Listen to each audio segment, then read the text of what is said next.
Assalamu alaikum, you're watching Views and News, and I'm Faisal Rehman live from our Islamabad studios. Today we'll be talking about the economic situation of Pakistan. As we all know that the Governor, State Bank of Pakistan, Zafar Saab, along with his team, in fact, told the media about the overall economic situation in Pakistan. He also shared the economic indicators, and he did tell about a few very important factors, including the policy rate that has been kept at 7% for the next 2 months. He also talked about the inflation, which was hovering around 8.9%, still needs to be brought down. He talked about the remittances that during the last almost 20 years, 2 decades, if you look at it, for the first time they've been so high.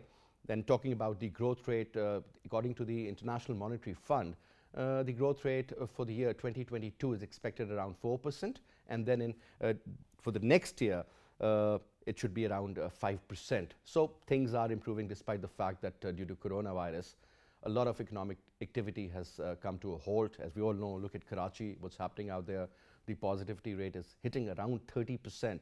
So the government is thinking about a complete lockdown or perhaps a curfew-like situation. So obviously when you talk about Karachi, that is the hub of economic activities, and this is what is happening. So definitely it impacts your overall economy. Other than that, since during the budget, we also learned that the agriculture sector has done pretty well, especially when you talk about production in sugarcane, or talk about wheat, or talk about rice for that matter. That has shown a significant growth. You talk about the manufacturing, there was a lot of growth in the large-scale manufacturing side. You talk about services, again, there was some improvement. So when you talk about the overall situation as far as the economy is concerned, I think Pakistan has been able to do a lot better, even as compared to the regional countries. Normally that is the comparison we always do. But what exactly is going to happen, what sort of policies need to be implemented, what sort of a future course of action should be in place, that is what today's topic is. And we'll be having 3 gentlemen in our, rather 2 gentlemen and a lady in our program as our panelists. Let me quickly introduce you to them. In our studio on my right is Amer Zafar Durrani Saab, who's a senior economist and has also been working with the World Bank as a consultant. Sir, thank you so much, Durrani Saab, for your time. And we also have with us Ariba Shahid Saiba. She's a journalist, and she's joining us from Karachi on Skype. Thank you so much, Ariba, for your time. And we also have with us Banday Saab, again, senior economist. Zia Saab, pleasure to have you on the show once more, sir. Thank you so much for your time as well. But let me start off from you, Durrani Saab. First of all, I'm sure you must have gone through what Zafar Saab, the Governor State Bank, in fact, shared during that press conference. Now, a couple of major areas. Let's start off from the growth forecast. 4% to 5% during the next coming years. Despite the fact that I think our economy, rather the global economy, has been hit badly by the COVID. And initially we thought might be, you know, this could be there for a year or 2. Now it seems that it is going to keep mutating, and either we'll be having Delta at some stage, Alpha at some stage, Charlie perhaps. This is a never-ending story. But yet, we did well. Let's start off from there, sir. Yeah, I think, thank you very much. You summarized it in the beginning, right? I mean, you mentioned agriculture. Let me add to that the large-scale manufacturing sector. And on top of that, let me also say that the large-scale manufacturing sector, in fact, is contributed to by another policy factor, which is, you know, allowing the construction industry to go basically on a boom, right? That was what the government decided last year, that they're going to allow hitherto hidden money and basically give a kind of protection to any money that flows into the construction sector. I don't know how many of you have seen the other day, Dr. Nadeem al-Haq and I mean, were discussing, and we just called up and asked how many new tar cranes in Lahore, and they said, you know, 16 tar cranes. Now, a tar crane is a sign of dense urban vertical development, and I think that in addition to that, when construction takes place, it's not just cement, steel, and labor, but in addition to that, POL expands, you know, the petroleum oil and lubricants expand. You basically get a higher demand. Now, the bottom line is because of that, plus the agriculture, and, you know, the agriculture came as a surprise. Even if, you know, we are a million less on the wheat or whatever, we are still going to hit our target, in fact exceed. So if not 4.9, everyone is expecting the revised actual growth of last year to be higher than what it was earlier, you know, based on projected numbers. All right. So that's one. The second part, I think that going forward, if you go, I'll just take you back to 2010. I mean, when they say that, you know, in a way, rain's a blessing, or it could actually be not a blessing, and it could be a, you know, sort of a bad incident for people. But look at how the agriculture in Punjab, in KP, and Sindh is going to react to this rain. So amazingly, despite the flooding in 2010, if you look at the agricultural growth in 2010, you found that it actually, impacted it positively. So here we sit, with the rains on top of us, and I sincerely believe that the agriculture sector is set for yet another boom. Now, the agricultural patterns may have changed, though I don't see them changing much because the buying prices signals that the government has given. The support price, the support price signals, I mean, they're pretty much going to stay the same, right? They're going to increase as per global food prices increasing. So I think overall, if we come back to today's event and actually the rate staying steady, I think that is a reaction to three things. First and foremost, I think the inflow of money, right? From in the form of remittances, okay? From remittances, right? On top of that, the PIBs are currently providing a much better rate. So, hot money is chasing the PIBs, the investment bonds that we have. So really, you don't need to do anything to basically, it is already there and thereby driving food prices up. So, so to contain inflation, it is, and that's, I think, what was going through the governor's mind, I may be wrong, is basically, he's trying to pull a balance because Imran Khan wants lower food prices and hence he wants lower inflation. And the governor is saying, how can I do that? If I lower the interest rate at this point, I increase the supply of money, that is going to indirectly affect it. It's going to directly raise inflation. And then he can't be held responsible for increasing food prices. So I think that's pretty much a summary of what happened But if today. you remember, Durrani Saab, there was a time when, the policy rate was almost double than what we are seeing at the moment. What could have been the reason for that? I mean, everybody was talking about that you can't have that kind of a growth target achieved if your interest rate is hovering around 14%. Now they have kept it at 7 for the next 2 months. Do you think 7 is the right figure currently, sir? No, look, I mean, and maybe Zia Saab and the other lady can comment on this, but to be very honest, my economist friends, I'm a business person, right? So I look at it from a business standpoint. To be very honest, as I said, if I need money to do something, the money is flowing in, right? So what about cash supply in the economy? I mean, how much do I raise that? Because, what the complaint from people, which is the other side of the coin, which we saw this morning, was that, well, if you had to increase growth, you got to bring the interest rates down. But I think we are at a good parity right now because really, if you look at if inflation minus interest rates, what is it, 0? So what are we talking about here? I don't think we are stunting growth in any way. So perhaps, there has to be a proper equilibrium between the policy rate and the inflation. So that is the art of managing it. I think this is what economy is all about. Coming to you, Ariba now, first of all, another important area of discussion was about inflation. And we just, in fact, had a word about it with Durrani Saab. And Durrani Saab says that, well, this is where the balance should be. But that is actually the real art of the economist, how to make sure that the growth trajectory should be there. At the same time, your inflation should be curved. First of all, your take on the same point. Ariba. Yeah, thank you so much for having me.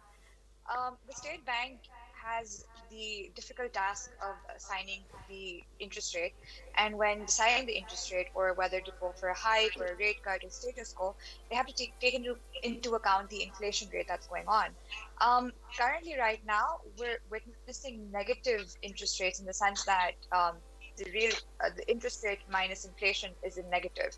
So that is a concern, and that is something that the IMF, when we went into the program, suggested that Pakistan avoid. So the State Bank right now, it's playing a very tough role. So a rate cut at this point in time is something that's completely off the cards. A rate hike is something that one can expect somewhat in the future, unless inflation is tamed. But keeping that in mind, in the past when the rate was hiked to 13.25%, we witnessed a huge slump within Pakistan's growth. And while that brought in a lot of hot money and reserves, that resulted in our GDP growth slowing down and private sector credit offtake to go down as well. So it's a very thin balance. It's a balancing act, in fact, that in one attempt you're trying to curb inflation and the money supply, and the other side you've also got to have the opportunity cost of growth. So what the State Bank is doing right now by maintaining 7% for more than a year, what they've given is they've given confidence to businessmen that we're going to keep the business environment stable for you guys. We can hear you. Please push growth as much as we can.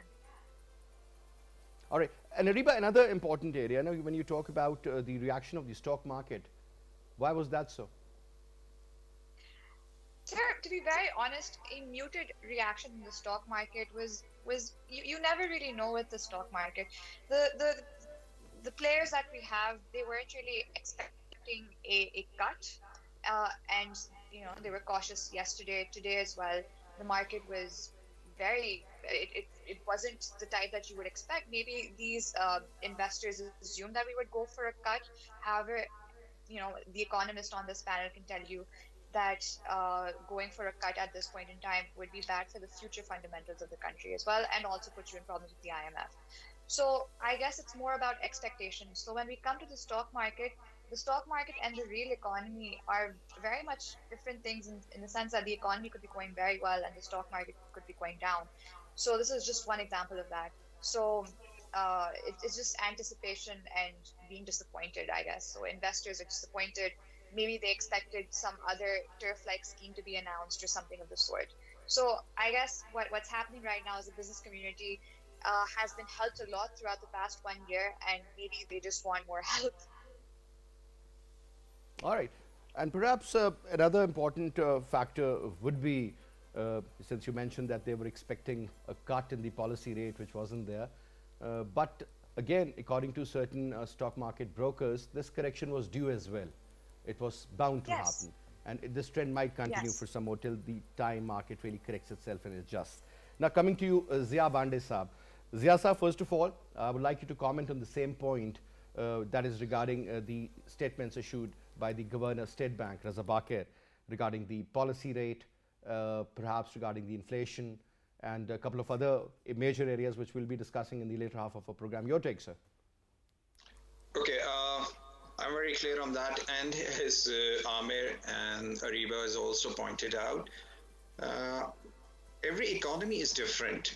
We have to deal every economy in a different. It's not a textbook sort of a thing where you can pick up one thing and you talk about, look, this is a prescription which will be applied on everything.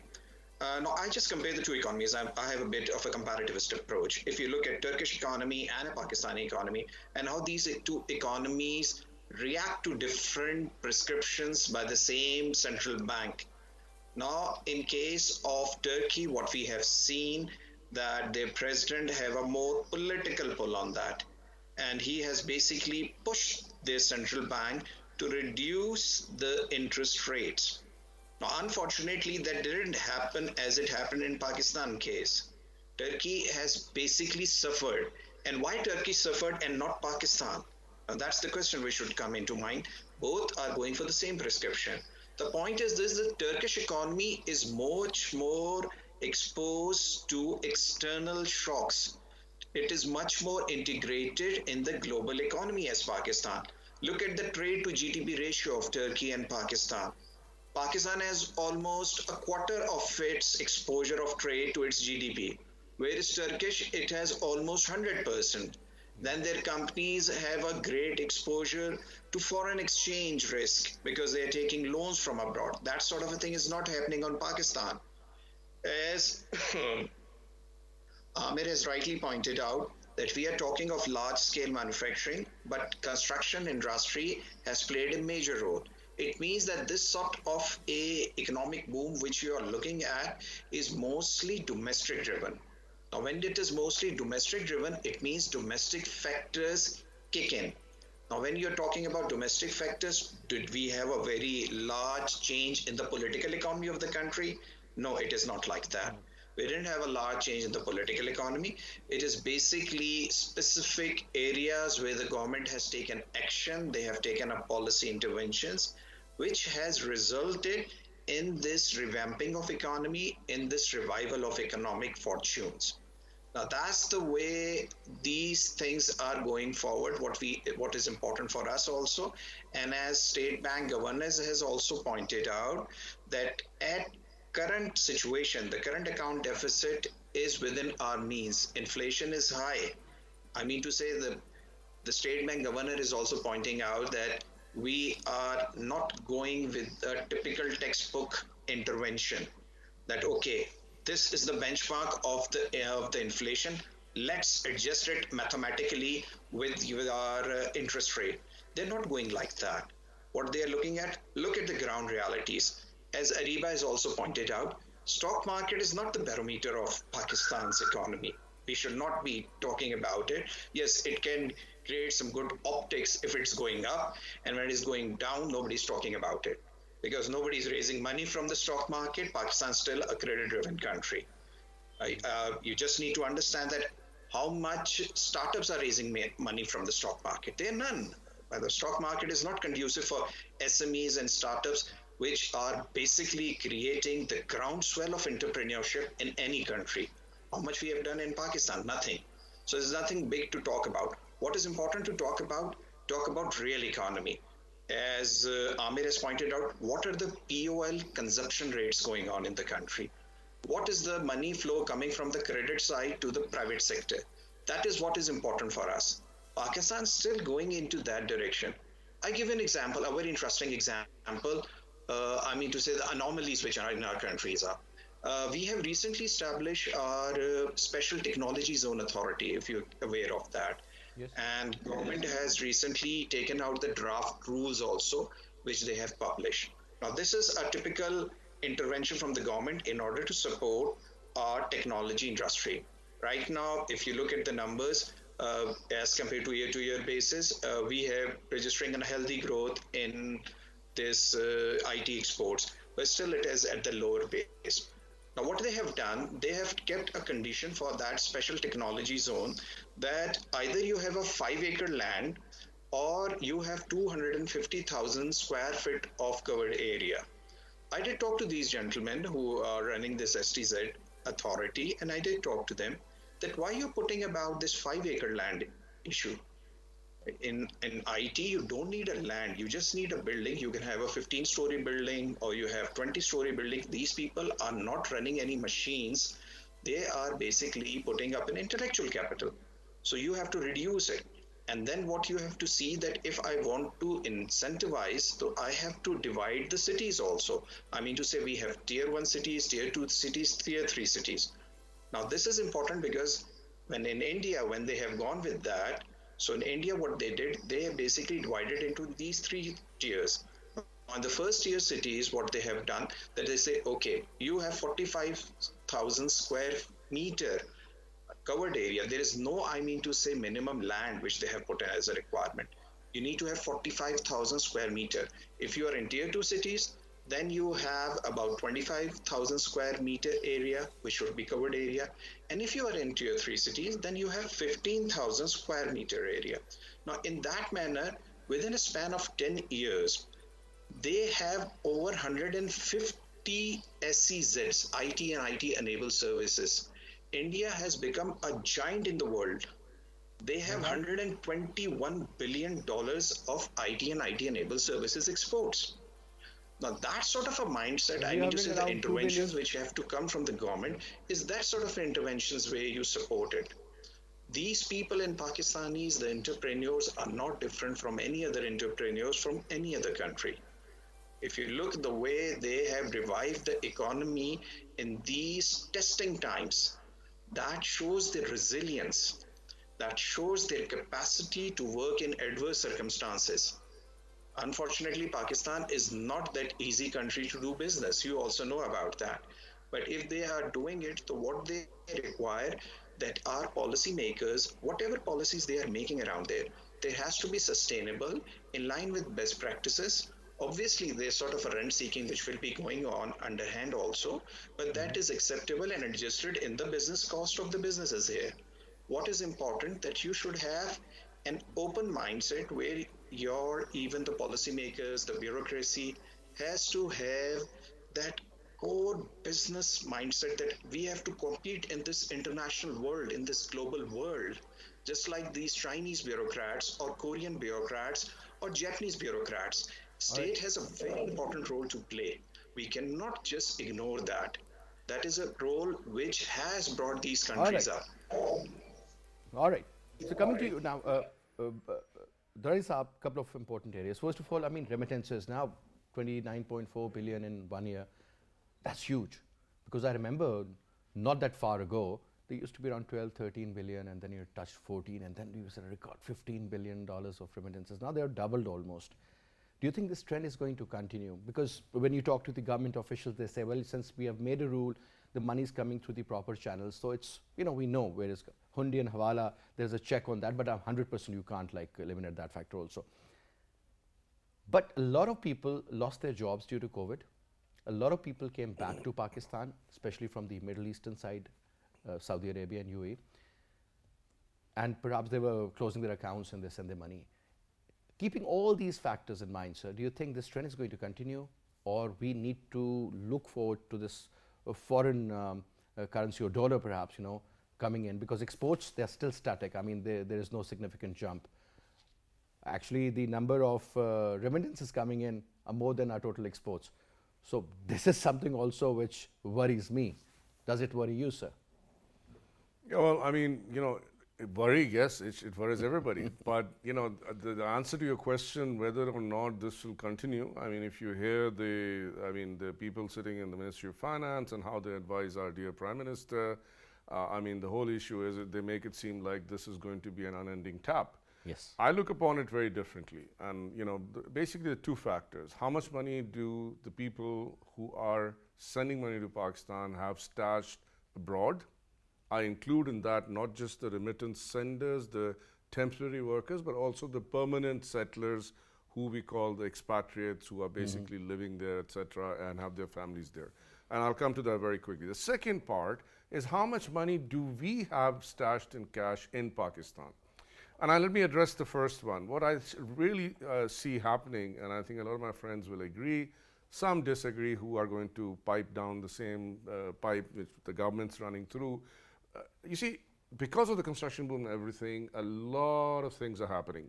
So whether it be in trade and services or in goods, because you need a lot of inflow of intermediaries, whether it be for large-scale manufacturing, whether it be for construction, so somehow that is being financed, right? Now, how much of that is actually real dollars going out of here? How much of that is really a kind of informal tract of money being sent out and converted into dollars and being sent back in and going into dollar accounts, right? How much of the rupee stashed of the, we know for a fact that most Pakistanis, especially the very rich bureaucrats in Pakistan, very rich politicians in Pakistan, stash their money in cash.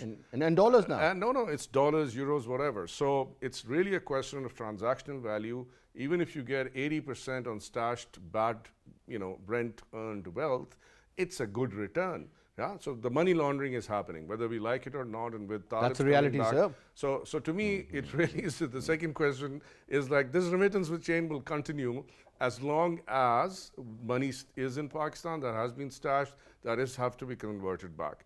Now let's talk about the people living abroad and those who really earn a living and are the real remitters in the remitting sense of the word, right? So those remitters again fall into two brackets.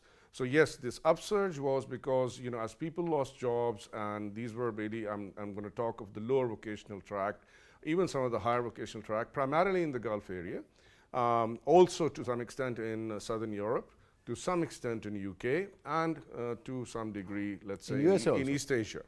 Right? So these trends, these people immediately panicked and said they got to send their savings when they go back. There is another thing we are missing out on, which is that this global pandemic is not the only thing that's happening in the world. What we're also seeing is the rising fascism that is happening in the world, the Islamophobia that is happening around the world. A lot of families are deciding to move back.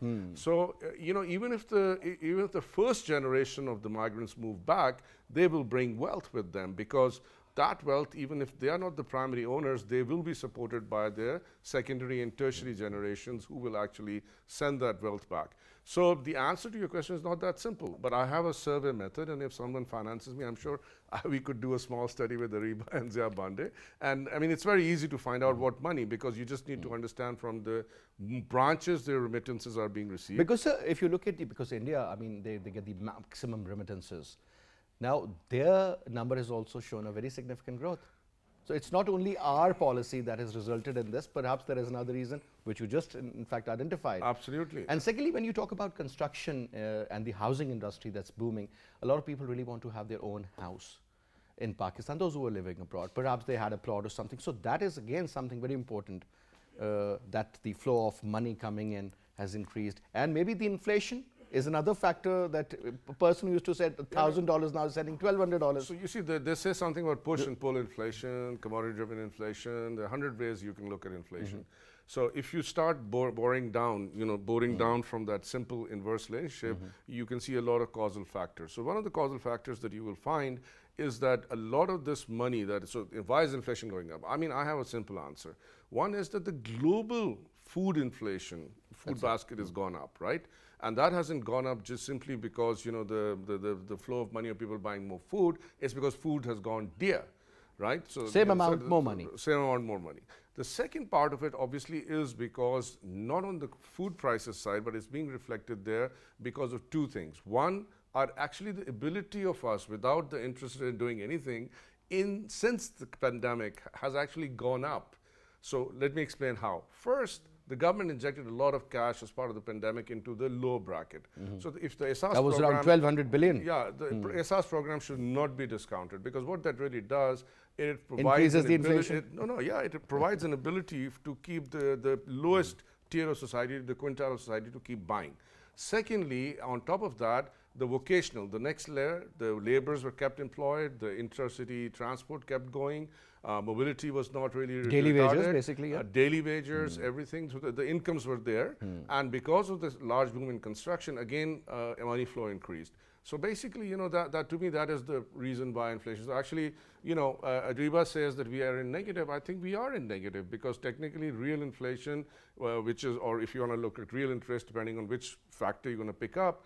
But my question to everybody is, what does Pakistan do with the negative real? I mean, does that mean we're going to be putting zero or negative rates like the world economy? No, we're not.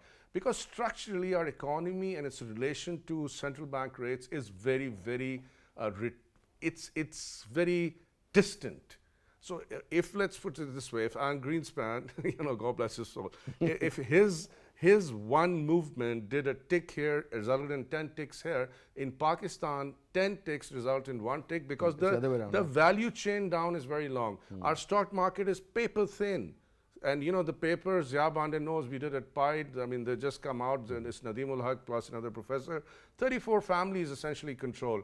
And if you look at the multinationals, BAT runs 39% of the stock market. So this is not really a stock market. I think Zia made a very good point.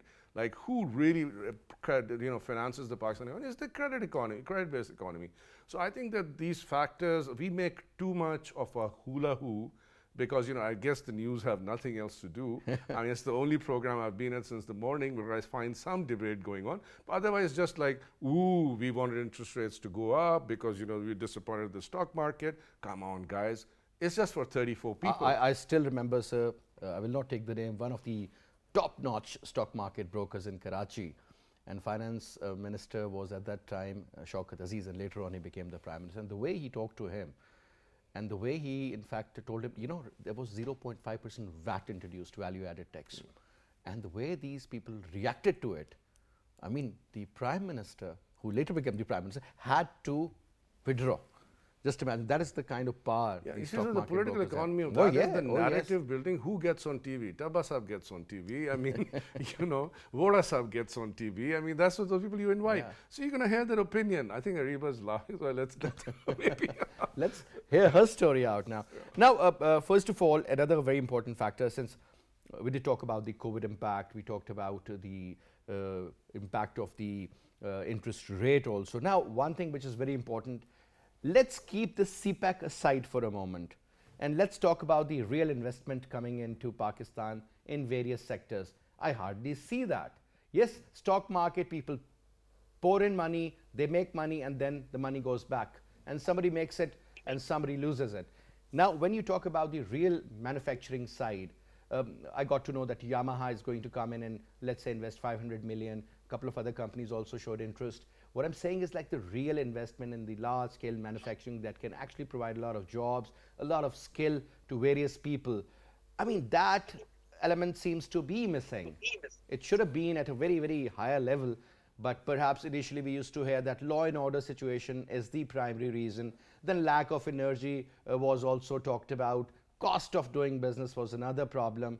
But now I think things are being managed. But still, we don't see any investor coming in. Rather, people are going to Sri Lanka or Bangladesh for that matter. Your take, Ariba? No, you're absolutely right. One would consider with good growth rates and a government that's encouraging investment, one would assume that we would see more investment coming in. That's not really the case, and the investment that we do see, that's more in the construction sector, and lately in the automobile sector as well. So there are some sectors that are performing well. But in order to bring in investment, what we need to realize is that our capital markets need to mature as well. The process of listing itself is very complicated in Pakistan. Only the big companies make it to the PSX. So that is also one, hindrance in the form of investment. More companies listed, or more investment that can be listed, or properly documented. That is one concern. And like we've already talked about today, we've talked about the stock market to a great extent. A very small proportion of Pakistanis actually invest, like less than 3%, I'm assuming, are investors in the stock market. So keeping all that in mind, it makes it very difficult for some investor that's coming in, and he's going to obviously worry about where the money goes. So in a country where your regulators, such as the SECP, have cases going on about disputes, and where the smaller companies don't grow large enough to list, these hindrances do come into play. And while we are significantly improving in the ease of doing business index, what the fact of the matter remains that Pakistan can only be taken seriously once we get done with our structural issues that remain there. And another thing that prevents investment from pouring into Pakistan is the FATF and the grey listing. So once we have a better stance on that, we can assume a better position in the international community as well. However, the Roshan digital accounts that we have right now, while they aren't really bringing in investment in the form of a sectoral investment, they are helping boost consumption as well. Which overall may improve our industrial sentiments as well. But you're right, LSM growth is something that we really need to see, especially if we want to keep this growth rate stable and sustainable. All right. Now, Banday Saab, there's a question for you, obviously, that is very important, because when I get to read or get to learn that 50% of our fruit and vegetable goes waste because of the basic problem of the infrastructure, storage facilities, and so many other issues. Yeah. There is no value addition taking place, sir. I mean, we are still importing Heinz. I mean, what I mean is that tomato ketchup, some companies are making. I was so surprised and so happy to know that when somebody presented me a jam bottle that was apricot jam and made in Hunza. I'm not saying that they are having $1 billion factory there. What I'm saying is that little things do matter, sir. We are talking about it for the last 20 years, at least I am, but nothing has been done, sir. Same problem is seen all the time. Value addition, sir. And it doesn't require billions and trillions of dollars. And especially the support for our SMEs. SME doesn't mean that only somebody is making football or somebody is making a bat or a hockey in Sialkot. There are so many other things you can do. And whether you talk about China, you talk about Japan, you talk about countries like Holland for that matter, sir. SMEs, they are the backbone of the economy, sir. Over here, you all know what's happening. Your take on that, sir. You're talking about an issue which is very close to my heart, and I really believe on this, that without supporting these SMEs, you cannot have a groundswell of entrepreneurship in this country. You're talking about a specific sector, which is an agriculture sector, the value addition in agriculture sector. You are absolutely right that what is stopping them to make for the value addition? I mean to say, for ketchup, for that matter, any other dehydrated vegetables or any other areas where they want to work. Who's stopping these agriculturalists from doing it? There are few, but there are not many. Pakistan is not on the high side of this agriculture side, value addition side. Now, the issue is this, that it means that there is some bottlenecks. The bottlenecks could be cultural also, and obviously from the state side also. We cannot put all the blame on the government, as we have seen that in the same country, we have seen how the textile has came up I mean to say the Faisalabad is a typical example for that. These people were not very highly educated, but these people, they worked. I've been to Faisalabad a number of times, and I've seen the Suthar Mandi and the area around the city, how these guys have basically established Faisalabad as Manchester of the country. They were not Cambridge, Harvard, or any other place, I mean to say, educated from those areas. They were very desis, they were very rooted people, and very conservative people also, but they were able to do it, and they were able to establish it. But now what's happening? We are getting behind Bangladesh. I mean to say, every resilience has a upper limit, and that upper limit came, if you look into it, that upper limit came when we made our country more conservative. We stopped taking people from outside. This Faisalabad is a typical example. If you look at the trajectory from 60s to 70s, they were at their peak, 80 and 80 onwards, they have staled. And you look at the political side of the country, and you've tried to find out how these things are interconnected with each other. People stop coming to Pakistan. People stop coming. It means that fresh flow of ideas and people stop coming to Pakistan. You're talking about China. Look at the Chinese economy, the way they were built up. In 1980, that was the first trip of Deng Xiaoping to Shenzhen. That was the first, I mean to say, SEZ which we came up. And those were the places where Chinese Communist Party opened up to foreign investors, to foreign peoples. Do you think those foreign people only brought money? No, they brought ideas to the Chinese economy. And on the basis of those ideas, this economy basically built up. Unfortunately, in Pakistan, we are not having that sort of a openness which we have seen in China and other countries. And still today, as of today, when we are talking about, unfortunately, our image is not that improved in international community, business community. You're talking about Chinese, irrespective of what we are talking about, what is important for us to understand that China is the second largest outward investor in the world, where the money is flowing. More money is flowing from Chinese investors to Bangladesh, Ethiopia, Zambia, and Latin American countries, Thailand, you name it, as compared to Pakistan. Sorry?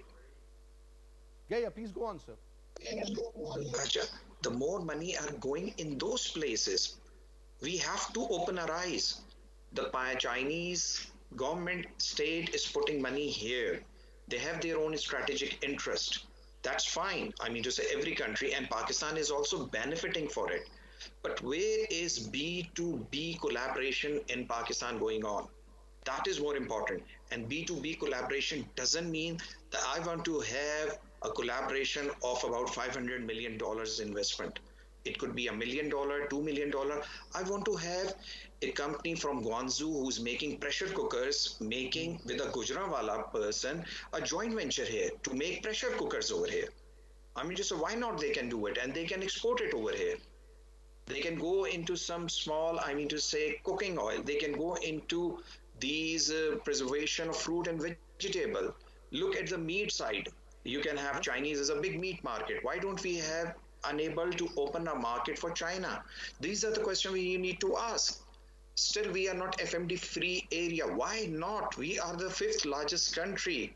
We have a largest, fourth or fifth largest livestock stock over here. Yes. Why we are unable to open our country for these meat exports? Nobody's ever thought we are only. I mean, look at Pakistan after India. We are the largest buffalo population. Now let's put it this way: nobody talks about making butter or cheese out of it or any other value-added product. And these products, they have the double price as compared to the butter or cheese produced from the cow milk. I mean, nobody ever thought about it. These are little things, and you gave me the example of pressure cooker. It makes a lot of sense. You should be concerned about this. You are losing where you are the fourth largest cotton producer. You are losing the textile market to people who are not even producing 1 ounce of cotton. There is something wrong. I mean to say the drastic wrong is this: whatever growth we are having here now is mostly domestic driven. Where is the foreign, I mean to say, money with ideas coming into it? I mean to see what Chinese have done. They have offered their human resource, which was skilled, and they have worked on the Western ideas in order to convert it, and now they have become themselves that big enough that they are offering their own ideas to how to scale. Look at the Chinese investment which they have done because I'm in studying that, how they're doing it in Zambia, how they're doing in Ethiopia, how they're doing in Chile. All these places are a good case studies. How many people, how many universities here are basically studying Chinese outward investment in emerging markets? There's no one. How many people? You come and talk to people and tell them and ask them that why this Chinese money is going in that country, in that chemical plant, in that steel plant, in that agriculture. You need to understand it's how is going to become the largest economy of the world. And unfortunately, our people are living in the fancy world.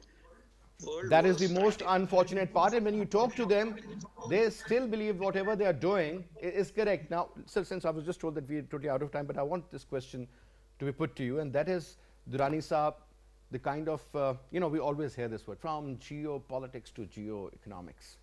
For God's sake, this is the most difficult case scenario, right, sir? And especially for a country like Pakistan. Now, so we were always dependent as far as exports are concerned either to EU or to United States of America, and typical XYZ products, and that's it. No product diversification, and secondly, no tapping into the virgin markets, like just mentioned by our friend, whether you talk about the Latin American side or the African market, sir. I mean, once I learned, and I was so unhappy that the consignment which went to Kenya, they stopped it. I mean, there was this barter kind of a trade. I mean, they were getting tea from them, and they were sending rice to Kenya, and they rejected it. I mean, what I'm saying is like the basic business ethics, values, norms, they are also missing. Your pink salt, Himalayan salt, is going with the brand of Made in India and XYZ brand, right? So when will we learn? No, I think let me close, or at least from my side. Please. I think that listening to both Ariba and to Zia, Banday Saab made a very interesting point about why is it not happening. So let me tell you the core 3 reasons why it's not happening, and maybe that we can have another program on that. The first is we'd have a very large negative footprint of the government. I'm being very cautious on this. I think the moment you get out of local government, you abolish the assistant commissioner, the deputy commissioner, and you basically finish this bureaucracy, which is basically designed, whether we like, I've been teaching them since 2003. Unfortunately, they still tolerate me once in a while, a few times a year. But the thing is that if you don't abolish this bureaucracy and start afresh, Pakistan will never. Because the first thing they do bureaucratic hurdles? They impose bureaucratic. It's in their nature. It's actually in the constitution. We can have a fight on that. That's number one. Number two, on the private side, because of this bureaucracy, you have raised 6 generations of people who know that until they appease this, price signals, market price signals, nothing will happen. You want to, even for your legitimate reasons, you still have to pay a rent. Okay? Third thing, because of this mentality which this oversized government, rentier, extractive government has done, and the private sector has gotten used to it, the private sector says, why innovate? I can always pay to get my additional profit. So I'll give you or leave you on one last example. A gentleman who was once the largest cotton grower in Pakistan, who currently holds one of the best portfolios of ministry in Pakistan, go and see in the last 30 years how this one gent has not innovated in growing cotton. And instead, is today dictating the policy on what we should be doing on cotton, BT cotton versus this seed. So I think, back to your question, get rid of the government. If I was a politician, I'd get rid of the bureaucracy and start afresh. I can tell you, Pakistan will be on a fresh footing. Well, sir, innovation is the name of the game. Anyway, it was a pleasure having you, Durrani Saab. Thank you so much, Banday Saab, for your presence. And it was great having you, Ariba. Thank you so much for your time as well. And that's all we have for this up. Inshallah, I'll see you tomorrow. Till then, you take good care. Khuda Hafiz.